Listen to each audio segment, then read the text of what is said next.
Deputy President Paul Mashatile has reflected on the life of Ambassador Mninwa Johannes Mahlangu, highlighting the pivotal role he played in the formative years of building democracy in this country. Mashatile has delivered the eulogy at the special official funeral of Mahlangu this morning.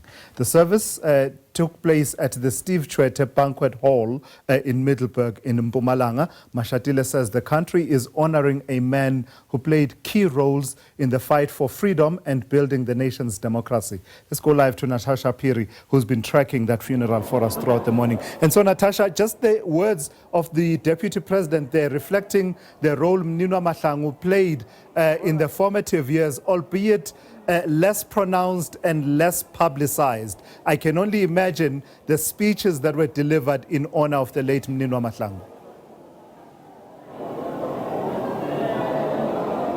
Well, thank you so much, Tulas. I mean, you gather so much from what was said on the stage. This is a man who was humble, who never loved the spotlight, but he did so much behind the scenes, and he leaves a lasting legacy, not only in his province, but of course on the international stage. And this is testament by what we've been seeing since the announcement of his passing. Some from the Kenyan embassy, the Somalian embassy as well, talking about the man that the late Ambassador Mahlangu was. But before I actually reflect on that, I'm actually joined by a member of his congregants, Malangu, and it also just reflects on the life and times of the late Ambassador. But Malangu, thank you so much for joining us on SABC News. I mean, we heard those from his political home, those he worked with, but it'd be interesting to hear from those he actually went to church with, the congregant. And this is also evident in the choir that was here from Assemblies of God. Thank you, Natasha. Thank you for having me. Yes, indeed, he was a very truly loving, good man of God. He was an epitome of humanity, as God would have wanted any of his children to be like. Perhaps we've heard the roles that he played, as the chair and the deputy chair of the National Council of Provinces, as an ambassador for the ANC. Perhaps just let us in your personal interactions. I heard a speaker say he really loved music. Oh yes, he did love music. I was still on. Yes, yeah. No, he did love music, and he had a beautiful voice. And not only did he love it, but he supported it through charity. Any personal interactions perhaps with him? I would call him a friend. Not that he was, I would monopolize that friendship, because he was a friend to everybody. I mean, no one would epitomize Christian life more than him.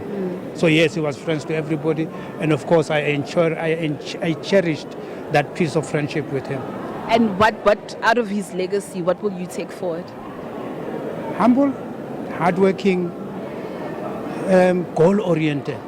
He wanted to see wherever he was, he wanted to see progress. Yeah. The same in church. Yes. Yeah. Thank you so much. Thanks for your time. Well, Tulas, various views there from various sectors. Thank you for your time, Baba.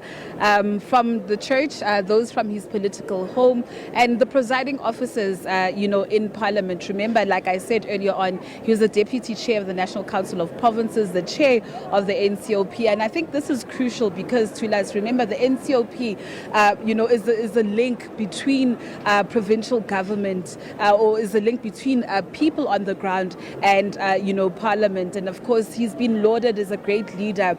The lasting legacy that he left behind, I mean, the Deputy President was saying that Mahlangu had actually worked tirelessly to secure the country's place among the select countries hosting the fully operational UN Habitat office. And of course we heard in the words of the Deputy President that office will soon be launched here in the country. So this is what he leaves behind. Of course, he's got a foundation that actually helps the community, impoverished members of Middelburg and this very municipality that we are a part of. So much was said, not only from his colleagues, but his family as well, saying that, he was a very loving father, and, the relationship and the marriage that he had with his wife was that of an epitome of God's love, as they said. So these are just the various views that also came out, of this funeral. As you know, that he was the U.S. or the South African ambassador to the U.S. He served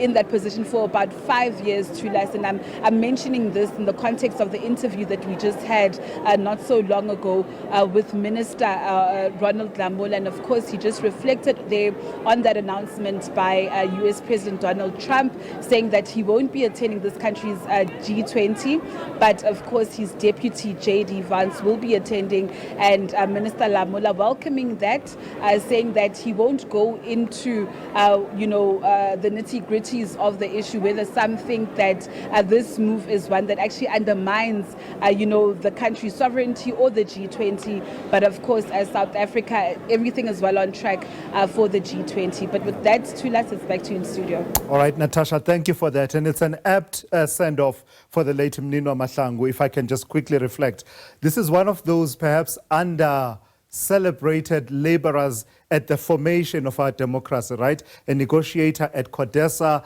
also present in the Constitutional Assembly that actually undertook the task of crafting the constitution that we have today. I imagine that it came through in the speeches as well.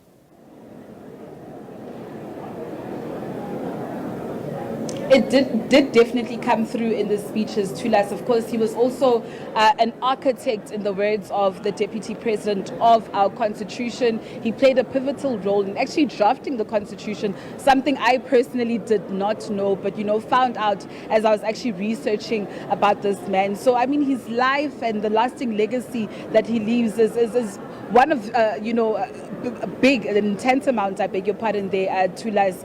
Just learning about this man that, was humble. Others said he read a lot. I mean, I was speaking to the acting premier of the province, Mr. Steve Tshwete, and he just reflected that, in his personal interactions with him, he actually learned a lot. He really was a servant of the people, never wanting to be seen in the forefront. But I mean, what people learned from him behind the scenes was really, really great. And the role that he played in the lives, not only here of the people here of Mpumalanga, but his congregants was very great to us. All right, thank you for that. Natasha Phiri, live for us out in Middelburg in Mpumalanga. Just really reflecting on the life of the late Mninwa Mahlangu, just bringing out and to the fore some of the details that perhaps are underplayed about the role that he played in the formative years of our democracy.